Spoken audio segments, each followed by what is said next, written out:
Welcome to the Think Freely podcast.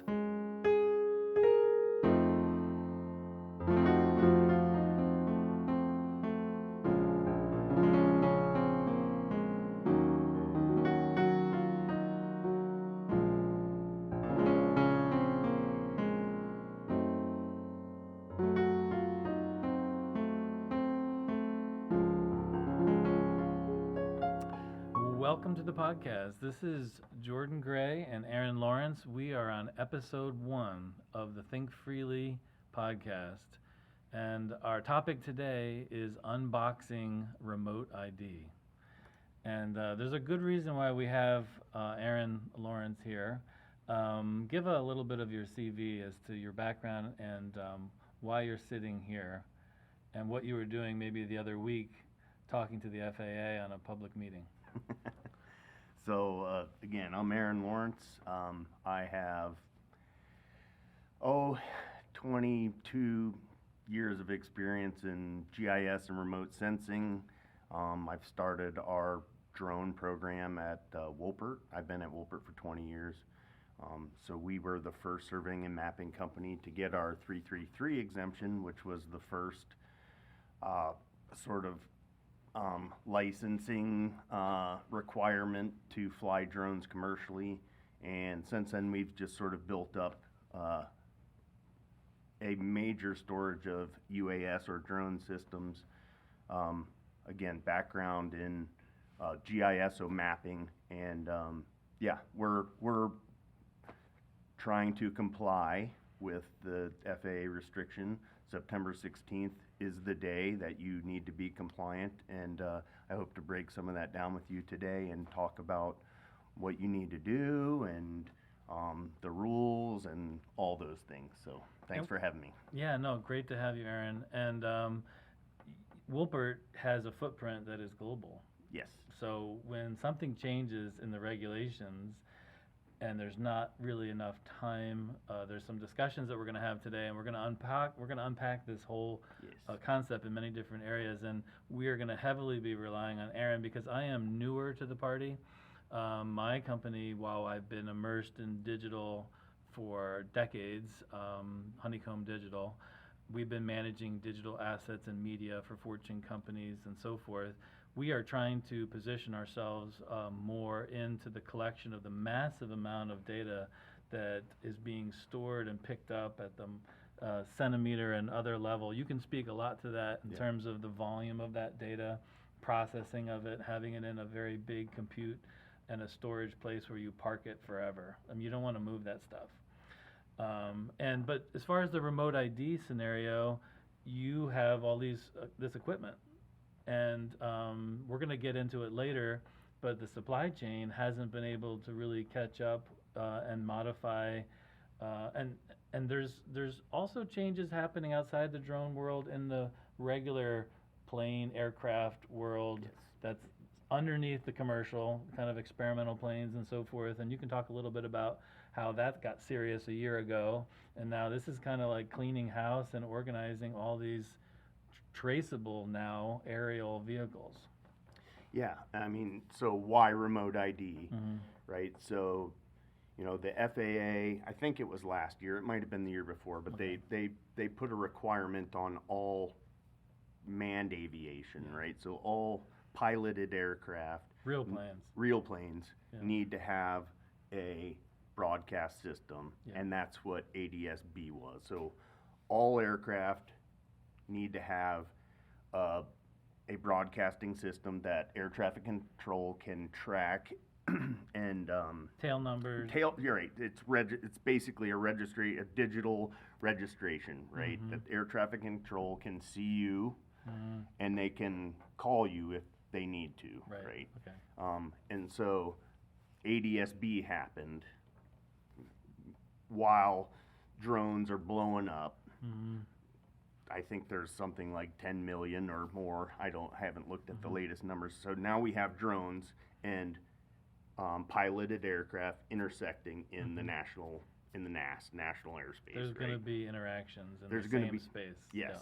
Yeah. And so what remote ID, the attempt anyway, is to do the same thing. Put a tail number, put a name, a phone number, and record that so that they can see those. Now there's conflicts. Again, air traffic control, a lot of it is unionized. They don't want to do more work. And they it's a don't lot. It's a big change And to they- all of a sudden say, okay, you're going to also watch our kids. Absolutely. It's like, And so my experience with air traffic control is most of them say, we want nothing to do with this. The interface in which remote ID and ADSB interact, I don't think has been defined. So there's a lot of that going on where they want to be able to track it. Somebody's going to track it. Is it air traffic control? I don't know. Is it a new branch of the federal government that is doing what air traffic control does for manned aviation, piloted aviation? That those are things that we still need to poke at. And you've watched enough plane scenarios. I mean, you're an actual pilot, aren't you? Yeah. So, but when it comes to like laymen out there watching like air traffic, talking to the police, talking to the pilot and so forth, and all the intense storylines, there's protocols for how you talk and communicate. Absolutely. And I'm sure these air traffic controllers don't want to talk to a bunch of novices that don't know how to communicate also. And it's going to complicate things even further if you can't, okay, I've got them on the line. They didn't know their drone was still up. They left it hovering. Right. Like, oh, I'll get right on that. So that, the remote ID makes sense that they're going to at least start to track what's what. But you're saying the software systems and who's managing it is not clear yet as to how that's going to be governed. It has not been defined. Okay. So, yeah, again, you have, most of our Woolpert's operations are on airports. Yeah.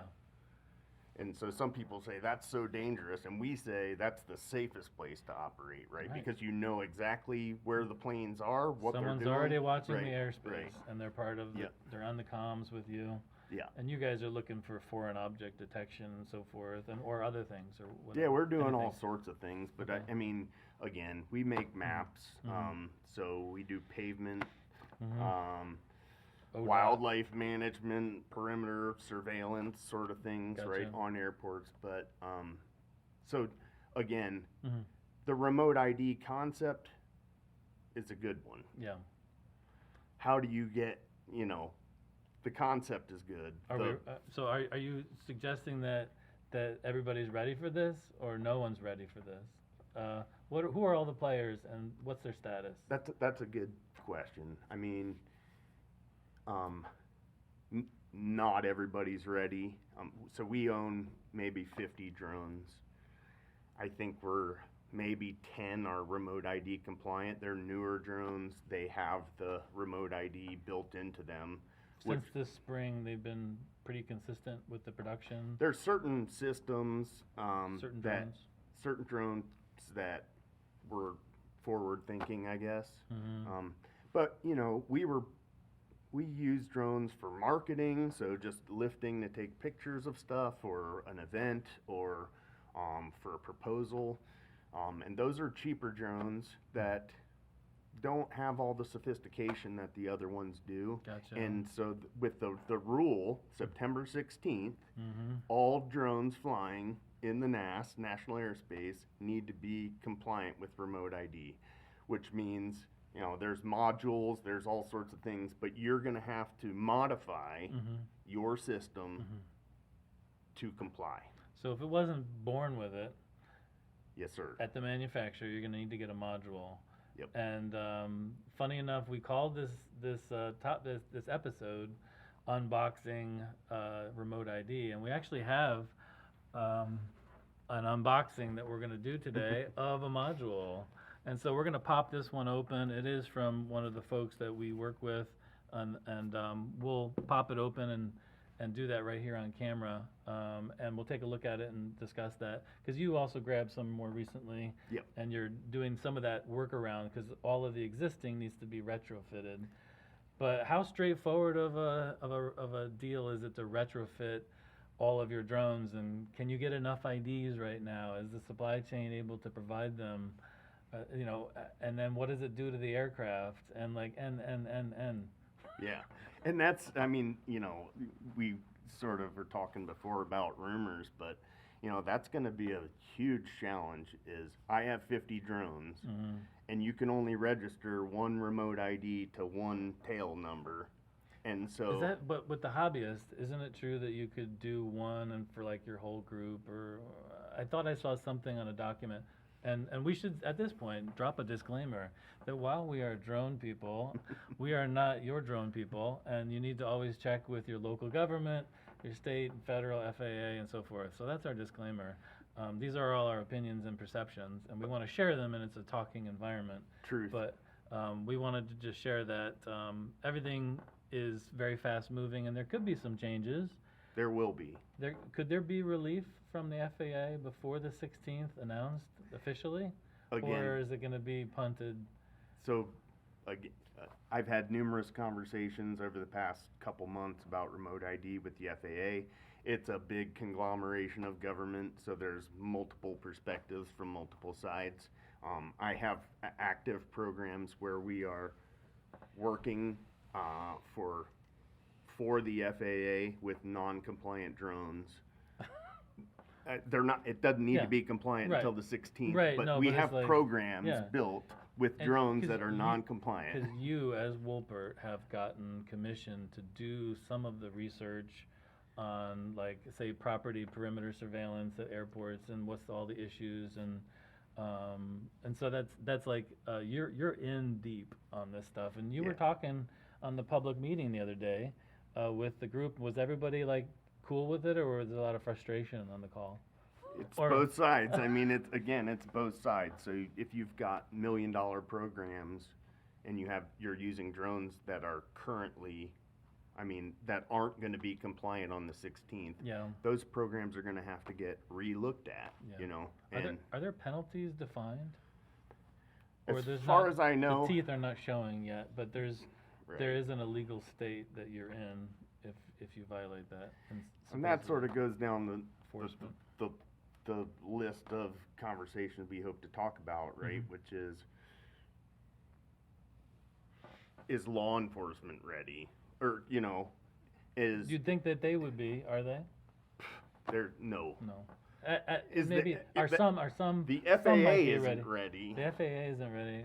There could be a few cases where some law enforcement, some superhero plan aheaders are out there. And there are those, but again, there are also law enforcement agencies that don't even have, their officers don't understand the current rules for 400 feet, must maintain line of sight. You know, so it's just real interesting to see this big push. And let's roll back almost to the beginning and kind of do a second layer pass on what remote ID is. Imagine that I'm a pilot in control. I've got a drone up in the air. I did a workaround, so I have a module on that drone. That module is with its own battery pack, right? It's got its own battery source in theory, right? We're gonna unpack it and take a look at it here in a moment. I'm excited. You've already got some that came in recently, but you know what to expect. I haven't opened it. I saved it for today. But that sensor is sending out a signal with what pieces of data? Location of the pilot, location of the drone, elevation. Well, the module is not going to give you the location of the pilot. Okay. I thought it was tied into the module is going to give you the location of the aircraft, the UAS.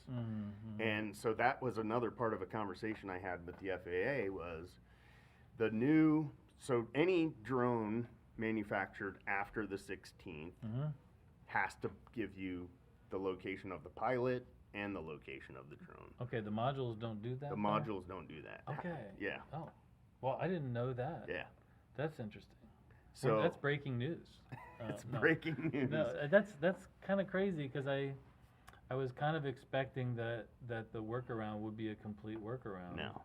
I guess it can't know. It can't, because It's you it's put separate. this That makes total on sense. a I mean, Skydio or this on a DJI. yeah.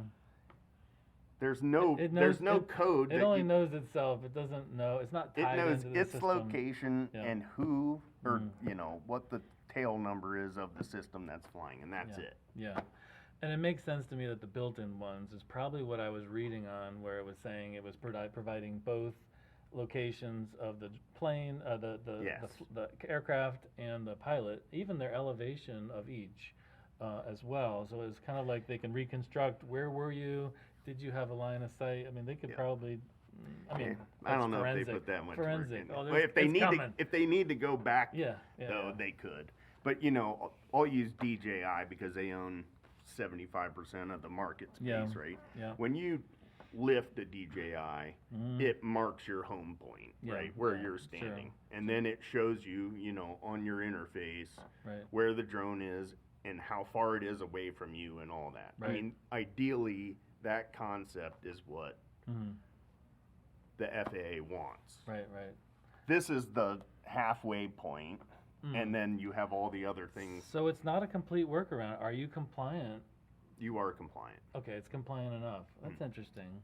Yeah. That then the built-in systems kind of provide more More. information.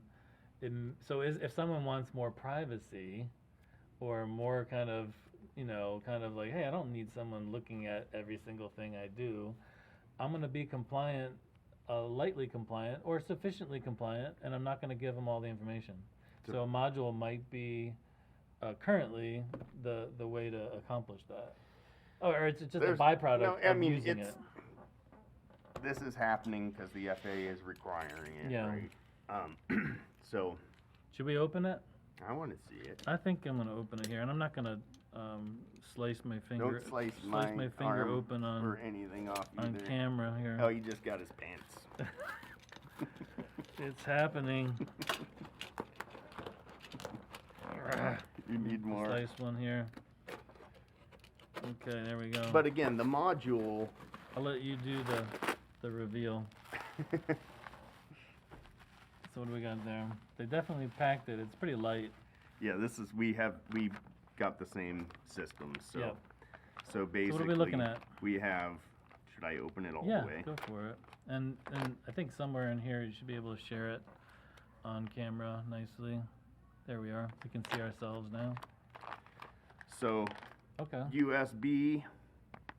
Is that a USB-C? Yes. Yep. So USB-C. adapter for plug-in.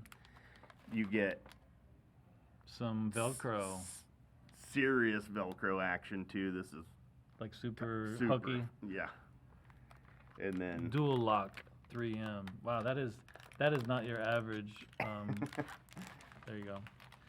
It's got some good hooking action on that. But it's also it's almost like it repels initially. You have to really jam it in yeah. to join Well, it. you want it to be secure because Right. there's other rules from the FAA that if anything attached to your drone falls off, then you're Wow, I didn't even know about that responsible one. for that. So Yeah. It doesn't, like the Velcro doesn't feel fuzzy. It has the plastic hooks to the touch. packed to the gills here. Unless they gave me two of the wrong sides. Let me see. No, it locks. It snapped. No, it's snapped in. You can hear that. There you go. And then the module itself. Oh, that's nice and little. So it's not too bad. I'll just turn the screen back on. So you can see Yeah. multiple surfaces to attach USB-C and then on off. Okay. This particular one states 2 hours of use, which Mhm. again in some that. case The USB-C charger. you have to. Another thing is, does it feel loose or did it snap? It snapped in. It seats nicely on this one. And this version that we got was from there it is right there. But okay, and I don't have a charger right here where we can see if there's a light on here, but it does look like it has a Turn it on. status. It has a status, There you and go. it's already comes charged. So we got a good green light on this one already. Yeah. but it looks, I'll bet you we're gonna have a progressive color, you know, coding. You need to fully charge it before Yeah. you operate. And so again, And how long is the 2 hours, you said? that's the rumor, you know, typically when manufacturers put a statement out, we knock 25% off right off the rip, you know, but Well, I also wonder, I mean, some of the logistic problems that you were talking about before our call, before we got into the studio, is related to you go out and buy one of these things and it burns down. You don't have another one. You've got to charge it and you're offline, not flying right. until it's recharged. Yeah, so right now, this needs to be registered through Drone Zone on your one drone per remote ID, and we were talking about the logistics of a full day operation, right? So yeah. I'm flying I'm going to continue to use DJI. We're Yeah, not being paid by DJI, but they're I do Autel robotics mostly, but yeah. Autel, okay. Woo-hoo. But you know, you get 30 minutes for your drone operation, so that means you get 4 lifts essentially with this. What happens then? Well, we get 40 with Autel, but go on. So you go, you land, Yeah. and you swap your drone batteries, Yeah. and you lift, and you land, and now all of a sudden this is out. Yeah. No, I mean, So unless you have a rapid, you want to make sure that you're doing the most rapid charge. I would say ditch this thing because this is the slower charging mechanism. Go USB-C to USB-C and see if it'll charge it faster. That's not advice, by the way. Check with your manufacturer to see if what the suitable charging point is for your. We do not want to provide any advice here today. Just conversation. I think just logistically, that's something that the FAA hasn't really thought through, right? Yeah. So the other option is direct power Yeah. on your drone, which means you're going to drain Yeah. your drone battery faster, Yeah. right? So if you have a drone that has USB or USB-C, you But could that run also that also solves the problem though of having to take it off and charge it. You can swap from machine to machine, but you have to wire it in. I mean, now you're getting into some funny stuff, right? You're talking just about what's available, what ports are available on the system that you have selected to operate with. Check with your manufacturer to see what eliminates your warranty, right? This is a conversation that everyone's having right now. Right. It seems like the FAA thinks you go out and you fly for 30 minutes and you're done. Right, that's the visual that they Right, have in their head. it feels like that's what where the rule came from, and that's just not the case, Right. you know. So, I mean, like I said, we have 50 drones. Essentially, come September 16th, I'm going to have 35 of them non-compliant. Should we cut this off? I'm just kidding. Well, I mean, we're not going to operate. Yeah, you know, you we're not can't. going to fly them, Yeah, right? exactly. And it's the conservative nature of my company to make sure Right. that we comply, right? So right, we're right. nabbing up a bunch of these. Right. Getting as compliant as you can so you can meet all your operational quantities that you need to do the jobs you need to do the jobs. And you would right? recommend everybody do that. Absolutely. Yeah. I mean, Yeah. again, You don't want to shortcut this scenario. And we are talking about, I mean, planes and vehicles intersecting, and that doesn't go well. Well, Especially it's you going to know. be the same scenario before as after. But Mhm. us being a for-profit 100-year-old company founded in Dayton, Ohio in 1911, you know, and being the first surveying and mapping drone company, we're not a drone company, but Yep. 333 compliant, you know, we just take it real seriously. We don't.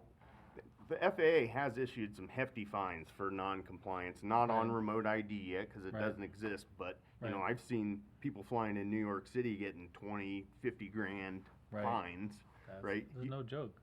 No joke. No, I think Yeah. they want this taken seriously because the consequences could be pretty severe. Good.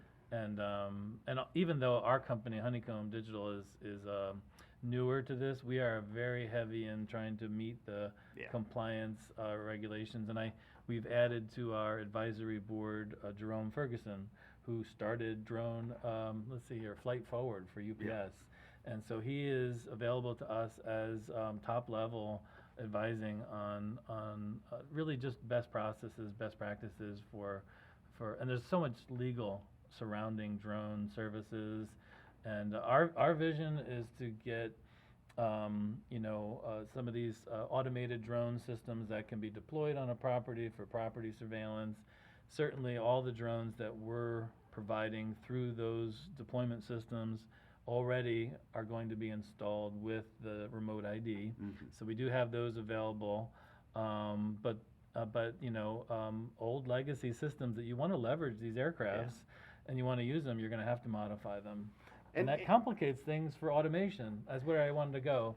Because like you're flying it, and you have this great automation system that we've worked out, and we can do property surveillance and thermal scans, maybe looking for residents on a property that have escaped their independent living and they've got memory issues. You want to find them. Right. You want to run that automated job, and this remote ID on an aircraft that isn't compliant is really kind of a real major problem, because someone has to go and interact and now charge that. I mean, this is sort of where I go with the different visions of the FAA too, though, because this will open up doors. So right now, the rule, you have to maintain visual line of sight, right? So if I'm operating the drone, I have to see the drone. With remote ID, the FAA is they're trying to be as positive as possible, right? And trying to make it as easy as possible, less restrictive. But in order to do that, you have to have certain requirements, right? So with remote ID, what's going to happen is you're going to be able to not have line of sight on it, right? Because so it's necessary for the beyond line of sight scenarios and the more advanced integrations. Right. Delivery, absolutely. Property surveillance over large areas. And even right now that they don't have, as far as I can tell, I mean, somebody's able to see this, but it's not air traffic control. Yeah. Having a record of where that thing went, when it went down, for example, right, to be able to pull that off and see its trajectory and see where it actually went down. Those are all things that are huge. Yes. Yeah. Very interesting. No, I'm glad you brought up the point about how it's enabling next step beyond line of sight, because I was really pleased when you didn't have to have a waiver to fly at night, provided you have all the anti-collisions and so forth. But while some restrictions are being lessened and made, just comply this way, other ones are coming in because this is a very fluid situation. It's fluid. Yeah. Very interesting. Yeah, and then again, all drones that you buy after the 16th, that might not be the same date, but will be remote ID compliant. Are there some manufacturers that aren't there yet? Well, there's two. Yes. Well, and we don't have to name them because I don't know if that's been solved or fixable even by the 16th, and that's wonderful to kind of know that most of them are probably on top of it, but maybe some aren't. Well, so I do work with the DoD also, right? Yeah. And so in a call with the FAA a couple weeks ago, we were talking about if you registered your drone through Drone Zone, then it needs to be compliant. So you'd be lucky if you didn't?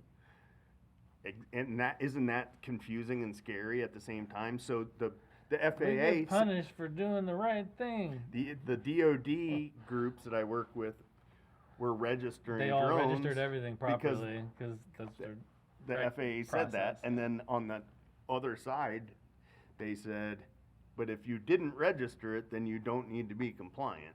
Meaning, and that's a DoD only thing, Okay, right? that's So not the rest of everyone. So no one I'm else. not gonna say it's not the rest of us, but what I will say is, for drones that are operating in the DoD space that weren't registered, they don't need to be remote ID compliant. So there's an exception Mhm. at the current moment. Well, because the last thing you want, we're actually gearing up for the marathon at Wright Pat, and we're using drones this year. Okay. Right? Yeah. And yeah, we were talking about that because the marathon's on the 16th. Oh wow, that's hilarious. I know. That's So crazy. you And what are you flying that day? well, Skydio will be there, Okay. operating their own systems, Okay. and there's some other things Okay, going on. I But gotcha. yeah. Cool.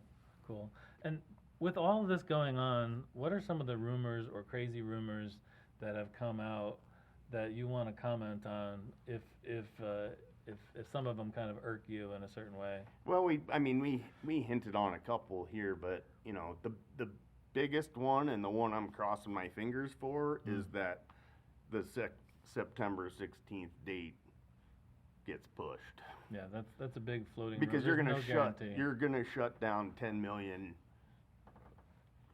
UAS operators. You know, that's a plus or minus there, but that one's probably the biggest one. Is it a tactic possibly, and it's just a conjecture, but the FAA just puts it out there and leaves the date to try to put some forward pressure on getting compliant, and not necessarily super heavy on punishment, execution of enforcement, I should say.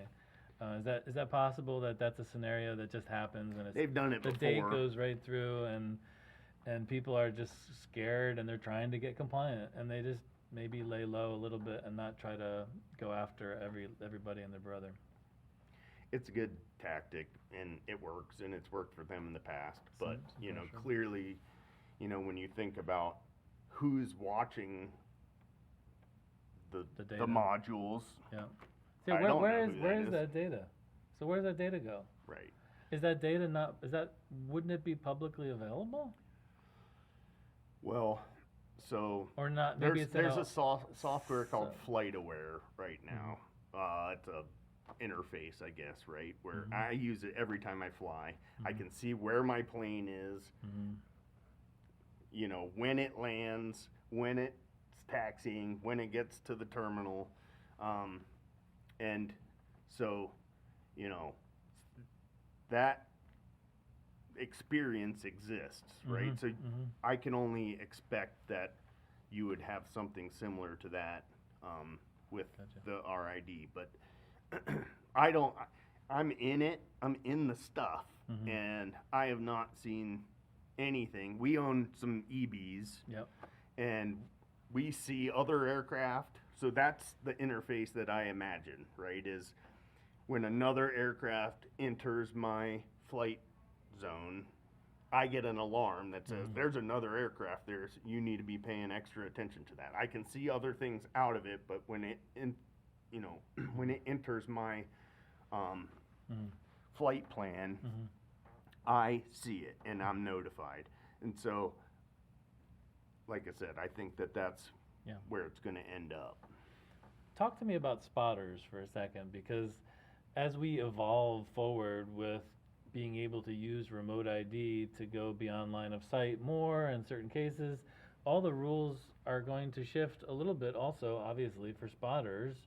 Under certain conditions, you would imagine that there's a fuzzy gray area where you have this tracking system going, and Right. and does that change? Visual Does it- observer. Visual observer? Okay, That's the that's the proper?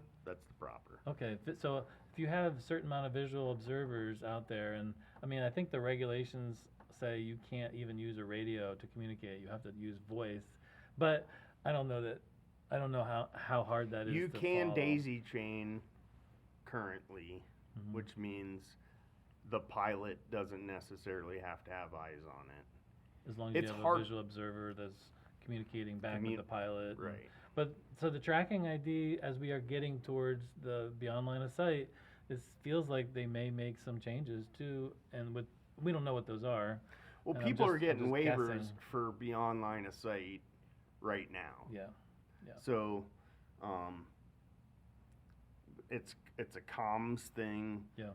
I know, yeah, I won't mention names. Sure. But, you know, they are giving, well, BNSF, the railway, can fly within their own right-of-way beyond line of sight at up to a certain altitude. So, you know, Okay.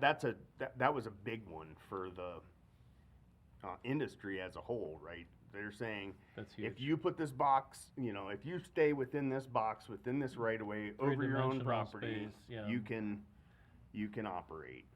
Which is great for the drones that can do a follow and just track, you know, Yeah. the drones,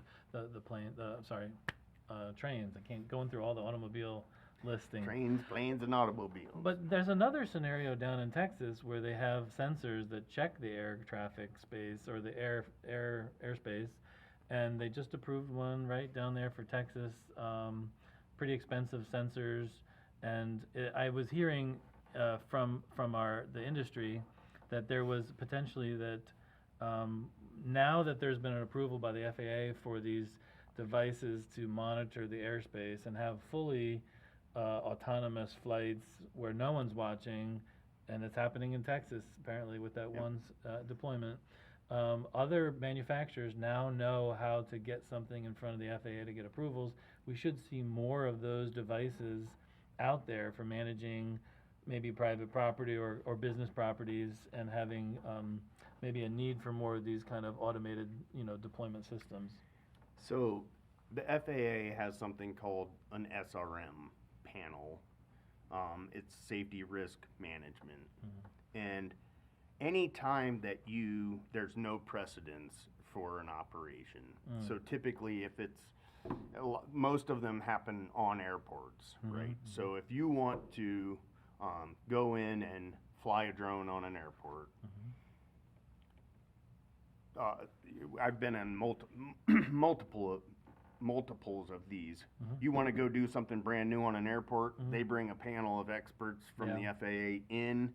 They grill your concept Team. of operation. Test So you have your policies, documentation, and they say, procedures. what happens if this happens? Right. What are you going to do? Show me the document. Right. So I think a lot of that is, it's just about establishing precedents. If it's similar, like I have 2 Class Charlie airports. One, they approved for us to operate anywhere on the airfield as long as we had movement areas closed, so taxiways, runways. The other one was they restricted where we could fly, and it was because of helicopter operations. So helicopters are coming in and out, and they don't necessarily follow runways and taxiways, right? They sort of come in wherever they want. They're like And cats. So we had to, you know, restrict the areas, identify the zones where the helicopters are coming in at, and I think that that's a lot of what we're gonna see with the remote ID thing is, and as it moves towards, again, my assumption about remote ID is the FAA is trying to have more drones fly. They're trying to open that up. It's inevitable, so they're trying to be ready for that volume. Yep. And back to your point that you were just making, it's not just these sensors that can look at airspace, it's also these reviews and what you're doing and how standard it is, and does it match can you cover it? Do they think that you have the processes to cover it? Not anybody can just go out and buy a $80,000 or $100,000 airspace monitor and set it up and start flying automatic. There's going to be a review process. It's multifaceted. Yep. But remote ID is part of that whole process. I mean, and that future. It's a big pain in my butt right now. Like I have 50 drones. I have 10 or so that are compliant, and we're buying modules and trying to figure out how to rig them up and what systems can go on which projects and how to organize everything. Just throws off all of your routine. Yeah. Throws off all your logistics. And we've continually been compliant, you know. You know, when we first started flying drones, there were no rules. Wow. So we were flying for the Army Corps of Engineers. We were flying at 1,000 feet, beyond line of sight, you know. But you still tried to do it safely. No, we were safe. So, we were safe as could be. It wasn't within the regulations Yeah. as they are now. But that makes total sense. And you probably had spotters. Well, we built a observers. custom camera that could measure Yeah. 1 centimeter GSD from 1,000 feet. So we spent a ton of money Monster. camera, and then That's the data I want to store. when the rule came out, when the Part 107 rule came out, it cut us off to 400 feet. That system was obsolete. Right. It's, you know. Yeah. So and that's what's happening right now. Just- again, is there's going to be systems that you just, I mean, unless you put the module on, Yeah. you're gonna Yeah. put them on Craigslist. Or Right. is Craigslist a thing anymore? I think it is still. Yeah. What's the newest thing? I mean, I think Marketplace. it's surprising. I mean, eBay, you can still Yeah. sell stuff. I mean, I'm surprised it's still going, but these things are moving goods. Yeah. I don't know how safe Craigslist is, along with any other thing, but Nothing's safe. yeah. Put a tracker on it. But yeah, always use their best safety when you're selling something, especially for high dollar. Right. You don't want to be like anyway. So if you are trying to move your equipment, use precaution. when Well, you're and what selling we're it. doing right now is, I mean, we're basically going back through our inventory because we have some old stuff. I mean, Yeah. Historically, what we've done is we turn the oldest stuff into training stuff, Mhm, right? And then we train pilots on, again, if I use DJI Phantoms or Mhm, Inspires, mhm. and then the new stuff goes to the pilots. So, so I think Yeah. that's sort of a process that we're going through right now. Is we're inventorying. We're like, what do we need? Yeah. What do we have that isn't worth paying the $300 Right. for? Right. No, I mean, there's a whole secondary business now of maybe buying up and Yeah. rehabbing these and certifying them and Yeah. saying, yeah, we wired it in, it's a remote ID, and there's going to be a whole nother genre of equipment maybe hitting the market. Well, that's interesting. Is there anything else that you feel like we're not hitting on the top level of this issue? People are out there, obviously, are very confused about the regulations. Maybe not everybody follows the FAA. Like, there was only 90 people in that public meeting with the FAA, and you were one of them. Yeah. And so, like, you're all over this stuff. Yeah. Which is awesome, which is why, I hover and we talk quite a bit about this sort of thing. But for the average person out there, if they're able to upgrade their drone and get one that's fully compliant, that's great. If they have one they don't want to get rid of, then they just go out and buy a module, Right. and try to find one. And Well, and that trying to find one is another thing, right? There's supply chain issues. Everybody's freaking out, and so finding somebody that Right. has a batch is always good. And we do have that link on our website. You can reach out to us and we'll give you this supplier that's been pretty good at getting us what we need pretty quickly. We'll be glad to connect you guys up with that. Is there anything else that you feel like we should be saying about remote ID? I know the whole concept of UFOs, and they changed the name to, what was it, the UAPs? So they just don't want any unidentified anything out there in the airspace now. Especially some of these drones can be pretty big, right? Oh yeah. I was And- watching the agriculture one the other day. Monster Oh. machine. Well, You wouldn't want that up 1,000 feet.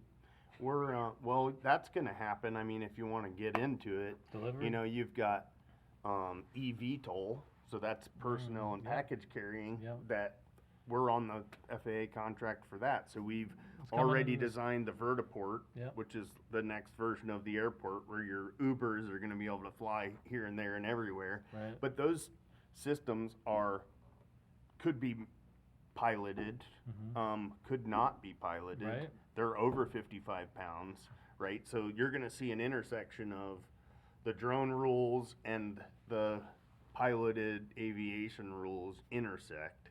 And the studies or the testing that we've been doing on a number of these, actually Springfield has. I know it. Yeah. It's coming. Yep. And especially with the new big conglomerate that's coming in there. Yep. And would you say that there's, and just out of curiosity now, nothing about remote ID in particular, but with the moving of transport of people and so forth, would you think that it's more likely that you'll have corridors open up and have automated flights before you have, the Jetsons kind of like arriving home from work. Again, my theory, and this is just me, but I make maps, is that you use the transmission and distribution electric right-of-ways as the corridors, because piloted aviation already knows where those exist, and that's like a clean place for that to exist, right? So when you're saying that, my brain goes to fly along the telephone line. Yes. I mean, and the electric lines. Yes. That sounds like the worst place to fly. So tell me, why am I not understanding that?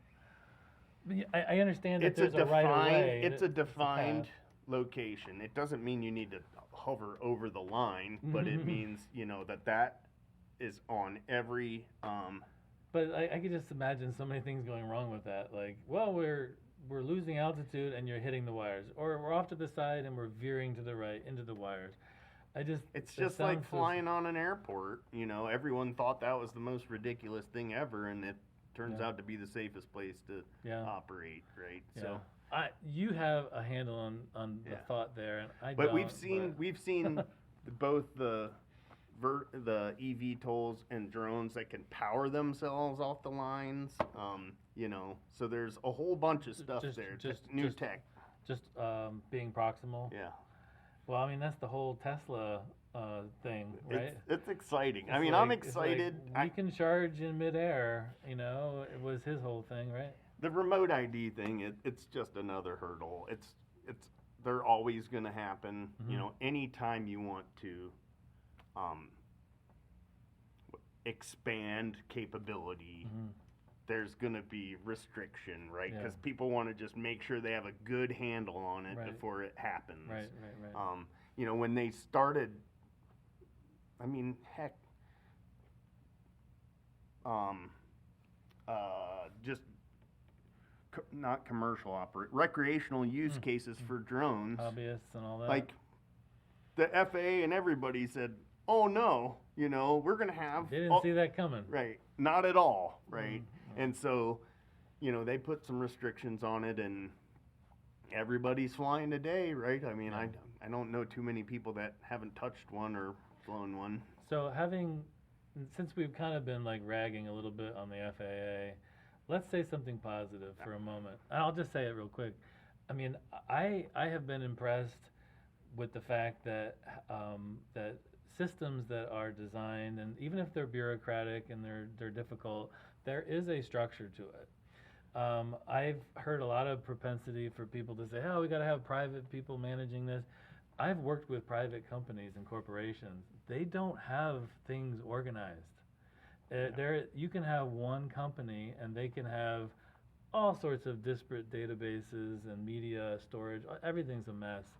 I think there's actually something to be said for the folks that are working hard at getting the structure, getting it going, setting out the policies. Even if it's not quite right, it's not going to go over well when you make change. Well, you got to put it out there to criticize it. Yeah. Right. Public criticism. And I Does that make sense? It does, and I'll say a bunch good about the FAA. The goal is to make the airspace as safe as possible. Yeah. That is their goal. They have to get there. That's their goal. So when you think about the steps that we've taken, the fact that they opened it up for recreational use was incredible and overwhelming also, right? And so this is like, what do you say, 5 steps forward, 2 steps back sort of thing, right? They did that, and now they're going back and saying like, maybe we should control this a little bit better, and it's understandable. And I mean, the last thing anybody wants, we say this all the time in our business, is one catastrophe sets the whole industry back a long time. They will ground the drones, they will, and so the goal is to try to get everybody to operate as safely as possible, and that's what remote ID is. That's pretty much the outcome. Yeah. So, and I think we're all willing to participate in that. I think everybody's had their fearful moment of managing a drone where something wasn't quite working I right, have stories. or the drone's not responding or whatever, and it's like you want that extra. It's like, hey, do we have a tracker on that one? I have Now so there many will be, stories. right? Not so many, but Right. Not for Woolpert. not for Woolpert. Right. But it's most of the time it's. But you've been doing this for decades. Yeah, I mean we started. Wow. We started flying in 2011. I mean, commercial operations. You're in your second decade. Yeah. And we've had things where pilots don't follow the rules, and it's the drone operators' responsibility to get out of the way. Right. I've had people take off on closed runways before. I've had, so there's, and that's the Something the other happens thing and is- you need to manage it, and you need to be able to and you need- communicate. and you need to be able to know what you're doing. Right. And And the towers, people running the towers, or whoever's involved with managing this, is going to want to not answer the question like, we don't know right. what that is. Right. So. Something I mean, just again from my GIS background that I think is cool about remote ID capability is tracking historical data, right? Where have we flown? Show me what all were the flight overlays. Give it to Yeah, me, Right. Yeah. And that's where some of what we do is exciting with the data. We can stack the data all day, Yeah. and that data can exist for decades. Well, the data, again, we have some of that. Yeah. We started a flight tracker basically where we've flown in 47 states, but just to bring up old flight paths or what have you would be cool. Now the data, I mean, we test that. Yeah. We're flying 2 millimeter data, That's GSD, crazy. right? Ground sample crazy. distance for some pavement work, and 2 millimeter. 2 millimeter. So That's, 1 that's pixel some fat equals files, 2 man. mega. Yep. So- That's why I'm playing in the petabyte level now. Yeah. Our next upgrade is another 2.5 petabytes because we want to be ready. Yeah. You were flying out in Hawaii to help out more recently. Yeah. Your team, boots on the ground out there, and a lot of disasters you guys get out right away. Are you first responder, situational awareness? Who are you working with when you're doing those? we do a lot of that. And that really gets into like, where is the drone, and then where would it be on the map that was, right? Yeah. Because Well, sometimes the map it's that a is, drone, and like we the live data isn't going to show you right. like the street. It's like it's covered. Or something's things are different. The tornadoes that came through Greene County a few years ago, we did all the stockpile stuff. F3. Yeah. We did the stockpile mapping for that, so we were doing quantities of debris, and then to the emergency response stuff. I mean, we have piloted aircraft also, in a lot of cases, those the fires and whatnot out in Hawaii are too big for a drone, so we you have to do go planes. fly them. Yep. Wow. Well, and it does make sense, kind of full circle, coming back to the regular planes that are out there. They've been tracking commercially forever. Now, in the last year or two, what was it? The ADS-B is a requirement. Now requirement. So experimental crafts, everything, regular planes all have to have it. Yep. The drones are all going to have it, and then they still have to figure out how to stitch it all together. I think it'll be interesting to see, because I think if I'm thinking from a air traffic controller in the cab, right? That's what they call the that they're going to have these levels of filters. So it's all going to be the same interface, Sure. and they're just going to be like, I don't want to see the drones Right, today. right. Like, what, if one enters this geofence, then I want to know about it. But if it doesn't, then blip, blip, it's on the radar. It's in the geofence. Yeah. It's showing up. And then you have whitelist, blacklist stuff. So a lot of what we're doing is if it's a drone so I'll use Savannah Hilton Head Airport as Yeah. an example. Okay, so we've worked with them forever. They have essentially whitelisted drones Yeah. where Right. everybody knows that where they're operating and who they are, and nobody cares, right? Right. But if something else comes in there and they have some detection systems, then alarms go off, right? And everybody knows, and local law enforcement and airport ops and everybody knows that somebody's entered the movement areas or the approach zone or what have you. So you're gonna just see, you're gonna see all of that. You're also gonna have non-compliant. Yeah, and as you were explaining some of how this is going to be, obstacle avoidance is going to get better, right? Yep. Because you're going to have not just these sensors that are looking for, okay, there's a tree, there's a house, there's a structure, there's a wall. You're also going to have, there's a plane, there's another aircraft, there's another drone, and the proximity and theoretically a little bit more protection. That could be in future systems that would allow for non-collision and I think that, and I also think that, I mean, we've all heard about swarms, and you've seen these amazing things, right, where they build statues and whatever, so pretty. you know, right? Like right, in the Super Bowl or whatever. Right. But you're gonna this is like the gateway to the next bit of how drones communicate with each other, right? So it's not a pattern, right? Those swarms are, they're called swarms, but the patterns that they do, it's all math on board the system. Isn't that a program with ASCII? Yeah. No, I'm just kidding. Yeah. It probably is. It's like hit this waypoint, hit this waypoint, hit this Right. waypoint, hit this waypoint. All of them with remote ID tracking. Make us smile. Modifications. Right. How expensive would that be? But I just think that you're gonna start seeing, like, that's a sophisticated array of drones. Right. But having drones being able to talk to each other, I can think about. Yeah.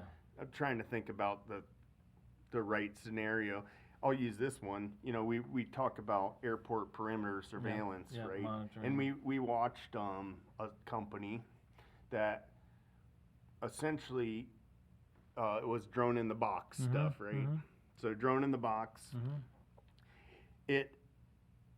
Box opens up, it charges in the box open up, the drone goes and flies 1 mile down a fence line, and then hovers while the next drone in the box gets up and leaves, and then it goes down and charges, right? And then it basically builds this whole perimeter surveillance thing, right? No, that is some powerful stuff. Like awareness. Are you covering me? You got my back? There is some breaking. I can't believe this. We are actually recording the Remote ID FAA deadline approaching, and during our podcast capture here on this episode, what are we getting here? News from the FAA from your lead pilot. What is he saying right now? Like, as we're unpacking Remote ID. What do we got? We are so we are essentially being told that the FAA is extending the Remote ID enforcement date 6 months. So it was September 16th. Which was an impossible deadline. Was an impossible for me specifically. I mean, we were getting modules and trying to figure it all out. But you have a schedule to fill. Yes, yeah. And so essentially they're saying the Remote ID rule will now have until March 16th, 2024 to equip their aircraft. After that date, operators could face fines and suspensions or revocation of pilot certificates. So they're putting some teeth. Did they specify those problems before, like the teeth? They say that all the time. Oh, okay. But now they're putting it with the shift. Yeah. They're kind of like saying, hey, we're going to stretch it back, but here's the consequence. Yeah. Drone pilots can meet this deadline by purchasing a standard Remote ID equipped drone from a manufacturer or purchasing a Remote ID module, which can be affixed to existing drones that do not have Remote ID equipment. What does this change? Absolutely nothing except for the pressure timeline. And we all, everybody in the industry, as I was saying earlier, you know, there was certain sections of the FAA that were alluding to this happening, and quite honestly, I've said this today.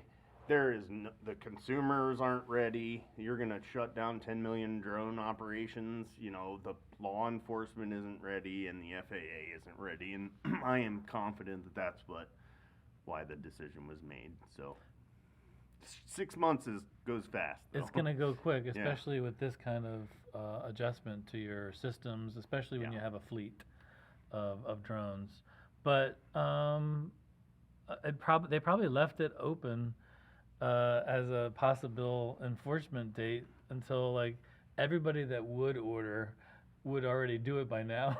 If no one else is gonna do it in the next 3 days and get it in time, Well, and that was one of the biggest concerns on the call I was on, was that the supply chain stuff was there's not enough of them out there, and so you know. And we'll put in the video the link where you can go and order some of those remote IDs, at least where we know that they're available now. Yeah. But it's obviously subjected to availability.